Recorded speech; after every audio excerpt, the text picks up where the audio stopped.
It's been 1 week, 14 pairs, 24 housemates in that big ass Big Brother Naija house. What's good, guys? It's your boy Stew, and I'm gonna be your host on Bbnaijarecap. It's been a fun week, getting to know the housemates since Ebuka introduced them to us on the stage, them telling us their strategies, what they want to do to achieve their goals, the money they want to win, and all that. Those are coming for love, for friendship, different kinds of strategies in the house. It's been very, very interesting to see. Here are our highlights for week 1. Undoubtedly, we have to say that the number one highlight for this week is Sean and Wani's kissing. Like the ship generally, I don't even know whether their ship are still. I think it has not sealed. There's still a lot of doubts about that. Number 2 is the twins, Annie and Wandy. Number 3 is the wager loss.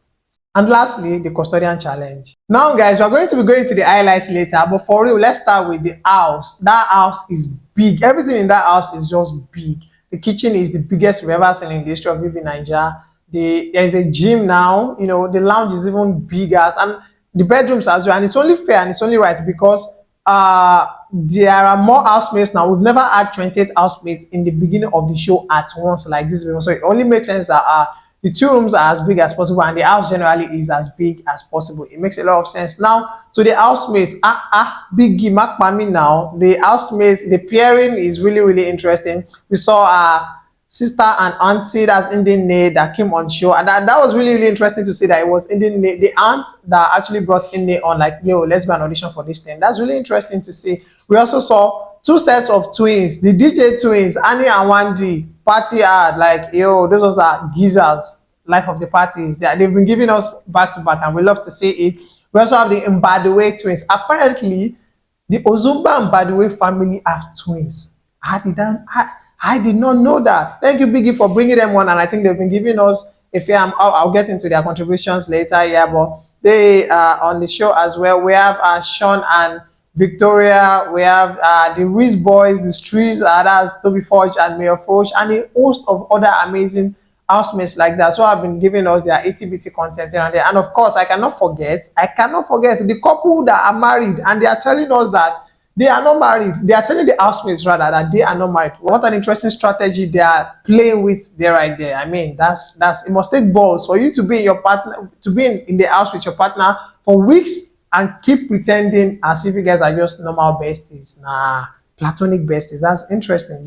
That's very, very interesting. And then, of course, I cannot complete my housemates recap without talking about the first pair that went into the house. Chinwe and Zion. Chinwe came into the house and she wanted to finish us with, baby, see our house, our new home. This one, that one, anything, baby, this, baby, that. Baby, what do you want? Baby, calm down. We know you are the first, but calm down. It does not make you the landlord and landlady of this house. Now, let's go to the ships, guys. To the ships. Officially, there's no official ship in that house, and it's frustrating me because all of them are actually talking about ships. So they want to get into ships, but either somebody that you like is liking somebody or another person is liking them, and the triangle, the shape of 2 persons is now just turning into a triangle or a square or a trapezium, which is really messing the affair of things up. However, Sean and Wani are about like the closest thing to an official ship that we have in the house. But I think Wani is down, but Sean is not 100% down, and he does not want to lead her on. And he has told her that he's still taking his time, that he does not want to rush and lead her on and all that. So the 2 of them, I don't know, they're just giving me this back and forth energy, like, pick a struggle. If you people are going to ship. If you're not going to ship, don't ship. Let other people move in there and like things can flow. It's just really getting tiring. But I really have to admit that it's nice to see the 2 of them together. I really think they look good together as well. But it seems as though Sean has his eyes somewhere else. Yeah, maybe he has eyes for other people because just start the ship already. It's been 1 whole week already, and you people are still second guessing things. I don't understand. Whereas you people are already doing things, they've kissed. That kiss at the pool party. Sorry, the kisses at the pool party on Thursday, the Thursday pool party. We saw it, and then after that one, there has been series and series of kisses, and here and there like that. And then something has been happening. Something happened under the bed sheet, under the duvet. I think that was yesterday, either Friday or Saturday. We saw it though. Wani and Sean, when you people come out of there, so you come and explain to us, because me, I will not come here and be assuming or be judging anybody. Or me, I know what I saw. That's what I will say. Okay. Now, guys, let's talk about Oyeka CNN, Oyeka NTA, Oyeka Radio Nigeria. How Onyeka manages to know everything happening in the house is just crazy. Like she has gist on virtually everybody. That's on one side. Now Onyeka's energy, what's going on?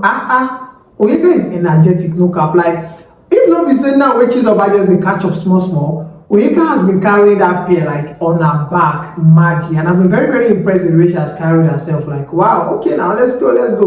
Now, and nosiness might get her in trouble too because people are already feeling like cho everywhere up and down. Your mouth did it, and like I hope that doesn't put her in trouble. But for me, I like Onyeka's energy, and I'm down for it. I'm here for it. I'm sad. That's what's up. Now to our twins, our happening twins, it's Wani and Andy. Like I don't know how Biggie, thank your stars for finding these ladies because the energy is mad and they're always in sync. They're always saying the same thing at the same time. They're always reacting same way, same reaction rate.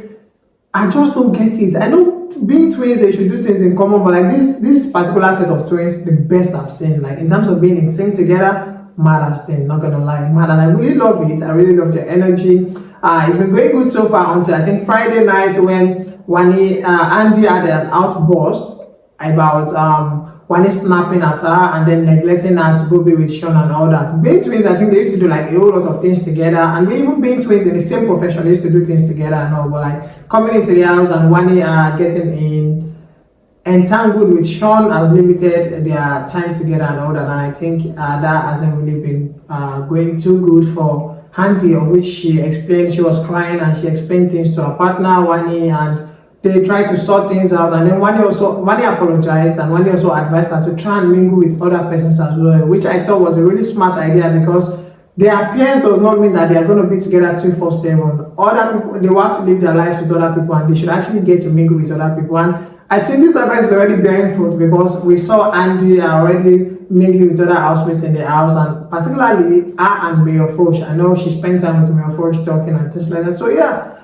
we are going to see more of Andy and other housemates in the house, and I really, really like that. Now to the wager loss. The housemates did their wager presentation this week, I think on Friday, either Thursday or Friday. That should be Friday. I can't remember, either Thursday or Friday, and they lost. Now, for me, I think Biggie was very harsh on them because I think Biggie just don't want to forgive. We've seen even worse performances than the one they gave on Friday. I'm sure we've seen worse performances on Bbnaijarecap, worse wager performances on Bbnaijarecap that actually got pardoned and they actually won their wager before. I think Biggie was really harsh on them, although they did not honor the actual requirements of the wager, which was that they were supposed to do their task collectively. But if Biggie come out from down and look at the general presentation, what they did, it was really, really good. And it was even emotional for me because these housemates used their real life experiences. Some of them, or most of them, used their real life experiences to actually deliver their presentation. We're still talking about being a single mother from age 16. Annie and Wendy talking about how they got into DJ from school, struggling, and then like making it and getting called for gigs and things like that. A lot of these housemates infuse their personal lives into this thing, and they actually really, really delivered. Imagine Mickey and Femi, that dance move, Kelly Ray singing, Nelly acting, like it was really, really good. And I thought Biggie could have pardoned them, at least could have pardoned them, honestly. So that's what I think about the wager loss. It was really, really sad, but we're going to see how they're going to cope in week 2 with reduced food, less shopping allowances, and all that. And lastly, before I round up this to recap for week 1, the custodians of the week were Chinwe, which was very, very surprising because you'll be thinking that this very old auntie in the house, you'll be at the back, this auntie and Ine, that they will not really do well. But then when the custodian of the house actually gave them immunity from eviction, immunity from nomination to be evicted from the house, and that was really, really good to see. And of which they also had the power to decide who was going to be the HOH in the case of a tie. The housemates had their HOH challenge on Monday, and there was a tie between the Radicals and the By the Way twins, and the custodians had the power to actually now decide who was going to be the final winner between the two, since we had a tie. And the custodians chose the By the Way twins, which was lovely to see and all that. Initially, they were pissed that nobody voted them, and particularly the By the Way twins, that they voted twice in the general elections, and once in the general election and then once again in the tiebreaker. did not even vote them at all. They were very pissed about that, and like they did not really like how that went. Of which they, by the way, twins later now explained that, see, you guys have won custodians of the house already. We did not vote you because somebody else should be the head of house. You people should not move from being custodian of the house and also being the head of house at the same time. So that was why they did not vote them. And lo and behold, when Biggie gave them the opportunity to actually choose when Biggie gave the heads of house the opportunity to actually choose who they wanted to be their guests in the head of house lounge, they chose the custodians. I love saying Indine so much, even though I'm not Igbo. They chose Indine, which is Auntie, and Ine, which was really good to see. So fight settled like that. Now, my own rift with Biggie is why he revoked all the head of house. Why he revoked all the head of house privileges? Like, Egbon, what's going on? They are not immune from nomination. There is no veto power. They don't have save or replace. They're just like regular housemates in the house. The only difference is that, like, you have given them more responsibility in terms of like taking care of the house, and then the only thing they get, if there's any consolation, is that they can suggest punishments to housemates on minor punishments for housemates who do minor infringements to Biggie. They can give suggestions. Give suggestions does not mean that Biggie will take your suggestions, but you can at least suggest punishments for housemates we fuck up. Biggie, how far now? I don't know. I feel like Biggie could have done better for this head of house. Like, the only thing they are getting is just that head of house condo. Finish. That's it, really. But guys, what's cooking? That is it. Let me know how you feel about everything I've said, especially the head of house thing and other areas that I touched. And if there are areas I did not touch, please drop them in the comment section as well. What do you think about week 1 so far? Who are you feeling? Who are your faves? Who do you think is gonna go all the way, or is it too early to say someone is gonna go all the way? Anyways, guys, I hope you voted for your housemates, your beloved housemates that you don't want to leave the house. Sunday is gonna be hot eviction night. Who's gonna go home? Is Biggie going to do a fake eviction or a for real eviction? I'll see you next time. Bye bye.